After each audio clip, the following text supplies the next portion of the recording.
हरे कृष्णा, राधे राधे, सभी को राम राम। आज मैं आपको बहुत बढ़िया कथा सुनाने वाला हूँ।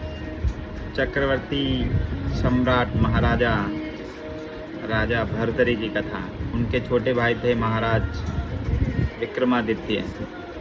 तो आप सबको इनके बारे में जानकारी होगा, मगर मैं भी थोड़ा सा कुछ बता देता हूँ। जैसे एक बार जो राजा थे वो मतलब बड़े भाई थे वो राजा भर्तरी, चक्रवर्ती महाराज सम्राट राजा भर्तरी।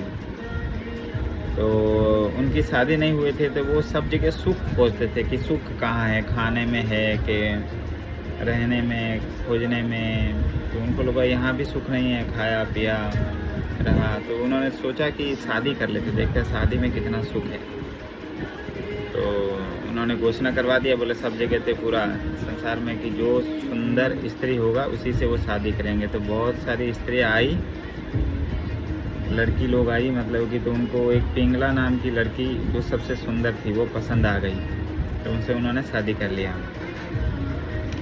कुछ दिन बाद एक अश्वशाला में जो एक अश्व जो घोड़ों की सेवा करता है, खाना वाना खिलाता है उनको, घास वास जो, उन्होंने पिंगला को ऊपर से देख लिया। पिंगला ने खिड़की से, वो नीचे था मतलब महल के नीचे, तो उन्होंने देखा उसको, तो उनको पसंद आ गया। तो अपने दासी को बोल के उसको बुलवा दिया, इसको अश्वपति को, जो अश्वपालक था उसको। तो उनकी फिर ऐसे करके दोस्ती हो गई अश्वपालक की और रानी पिंगला से। और महाराज सम्राट भर्तरी चक्रवर्ती राजा था। अब सोचो, एक राजा की बीवी उस अश्वपति से मोहित हो गई, अश्वपालक से। अब ये बात गुप्तचरों से महाराज मतलब उनका जो छोटा भाई है विक्रमादित्य, उनको पता चल गई। तो वो सोचा कि महाराज को बताना पड़ेगा कि ऐसी ऐसी बात है, तो क्या करें। तो उन्होंने सोचा कि जाके महाराज को बता देता हूँ एक बार महल में। तो वो जाते हैं महल में और सेवक को भेजते हैं कि महाराज को बताओ कि छोटा भाई आया है महाराज विक्रमादित्य आपसे मिलने के लिए। तो पिंगला को भांप लिया उसने कि ये किस लिए आ रहा है, क्यों आ रहा है। गुप्तचरों से पता चल गया कि इसलिए आपकी शिकायत करने आ रहा है। तो महाराज को उन्होंने पहले ही बता दिया कि ये मेरी शिकायत लेके आ रहा है कि आपकी पिंगला चरित्रहीन है करके, आपको मेरे को बदनाम करने के लिए। तो गया महाराज, आया अंदर। तो बोले तुम क्या बताना चाहते हो, यही बताना चाहते हो ना कि ये पिंगला गलत है करके। तो बोले तुम उनको बदनाम करना चाहते हो। तो उसको वहाँ से बोले तुम वनवास जाओ, उनको वनवास निकाल दिया वहाँ से। तो फिर वनवास चले गए वहाँ से, मगर फिर भी गुप्तचरों को पता रहता है कि वो वनवास कहाँ पे गए। तो फिर बहुत दिन बाद में वहाँ एक गांव में जो साधु होता है, साधु मतलब ब्राह्मण, वो भगवान की तपस्या करता है कि मुझे धन दौलत चाहिए। तो भगवान क्या उनसे खुश होकर उनको एक फल दे देते हैं, अमृत फल की, इसे तुम खाओगे तो अमर हो जाओगे। तो ब्राह्मण सोचा कि मुझे अमर होकर क्या करना, मुझे तो धन दौलत चाहिए। तो वो सोचा कि मैं महाराज को दे देता हूँ। और महाराज के दरबार में साधु संत और ब्राह्मण को जाना किसी भी टाइम जा सकता था, कोई मनाही नहीं थी वहाँ पे। तो वो जाके बोला कि महाराज मुझे तपस्या से ऐसा ऐसा फल प्राप्त हुआ है जिससे आप अमर हो सकते हो खा के, तो मुझे तो धन संपत्ति चाहिए, अगर आप मुझे धन संपत्ति देते हो तो ये फल मैं आपको दे देता हूँ। तो वैसा ही क्या, उन्होंने बोला जो चाहिए आप ले लो और ये फ्रूट मुझे दे दो।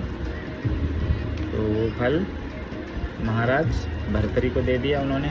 महाराज भर्तरी सोचे कि मैं अमर होके क्या करूँगा, मैं पिंगला को दे देता हूँ कि अगर पिंगला खाएगी तो वो अमर रहेगी, तो मैं तो इसे देखता रहूँगा, मैं तो बहुत सुंदर है, प्रेम करते हैं वैसे।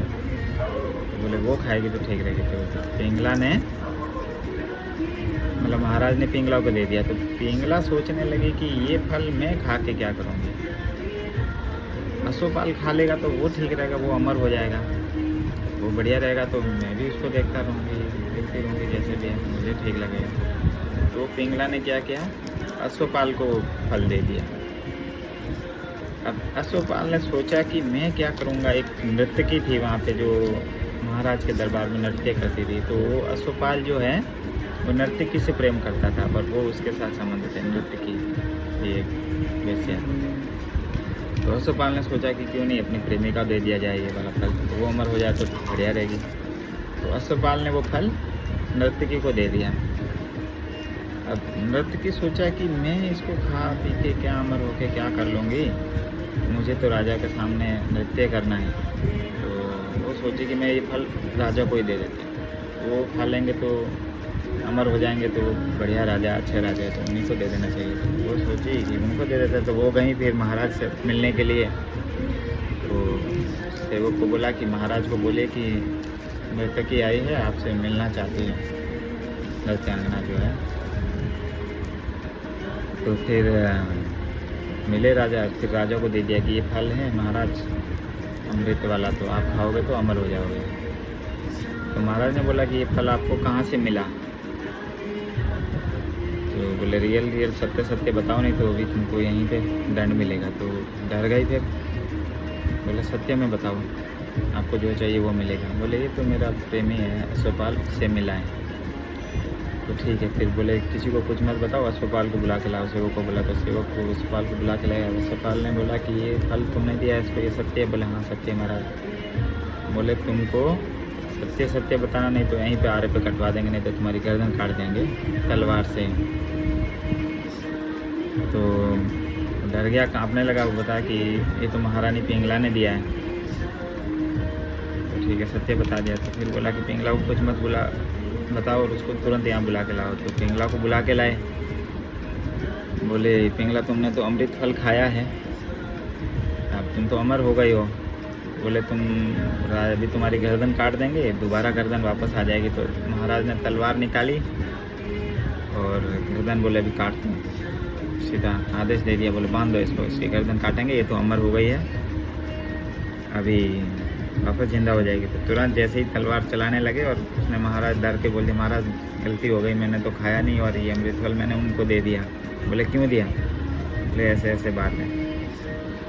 तब वे सोचो कैसे कैसे पता चला कि कोई नारी किसी की नहीं हो सकती है, कैसे नहीं हो सकती है, मतलब हो तो सकती है, बट आपको इतना कहीं भी कुछ भी हो सकता है। तो